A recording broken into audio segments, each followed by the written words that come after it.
Selamat pagi. Kembali lagi bersama Bapak di sini dalam pelajaran sejarah Indonesia atau sejarah wajib, ya. Tapi sebelum itu, marilah kita berdoa dulu menurut agama dan kepercayaan kita masing-masing. Ya, doa selesai.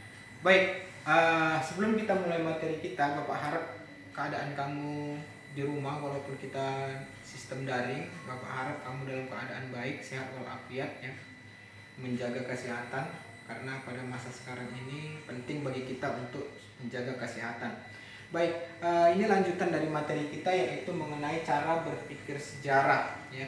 Jadi secara umum cara berpikir sejarah itu dibagi menjadi 4 bagian, ya. Yang pertama itu kronologis, diakronik, sinkronik, dan kausalitas. Ya, kita lihat di sini pengertiannya. Kronologis. Kronologis itu apa? Kronologis itu merupakan urutan waktu untuk menyusun sebuah peristiwa. Jadi ada pembabakan waktunya, ya. Jadi waktu itu sebuah peristiwa itu diurutkan waktu-waktunya, ya. Itulah yang disebut kronologis.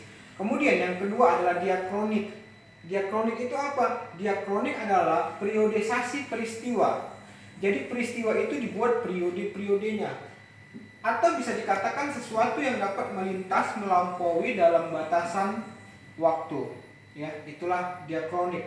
Contohnya apa? Contohnya misalnya Indonesia pada masa Islam, Indonesia pada masa Hindu-Buddha, Indonesia pada masa penjajahan Belanda. Itulah maksud dari diakronik. Beda dengan kronologis, ya. Kronologis itu merupakan urutan waktu.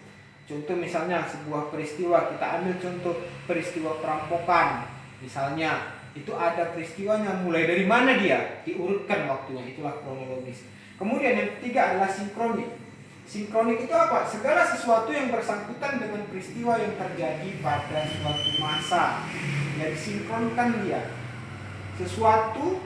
Segala sesuatu yang bersangkutan dengan peristiwa yang terjadi pada satu masa. Jadi kita ambil satu masa.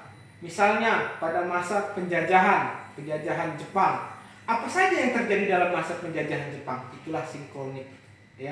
Dia satu peristiwa yang terjadi dalam suatu masa. Itu sinkronik. Kemudian yang keempat adalah kausalitas.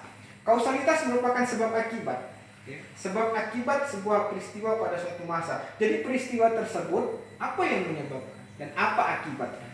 Ya, itulah kausalitas. Jadi di sini ada perbedaan antara diakronik dan sinkronik.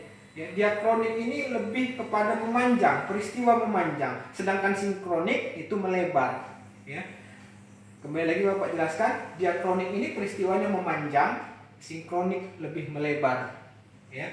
Jadi itulah 4 cara berpikir dalam sejarah. Jadi di sini Bapak harapkan kamu bisa mencari literasi yang lain mengenai cara berpikir sejarah ini, ya. Jadi itu saja untuk hari ini, ya. Bapak harapkan kamu jaga kesehatan, ya. Tingkatkan imunitas, ya. Kita berdoa bersama agar wabah ini cepat berakhir sehingga kita dapat bertemu kembali bertatap muka. Sekian dari Bapak, ya. Selamat pagi. Assalamualaikum warahmatullahi wabarakatuh.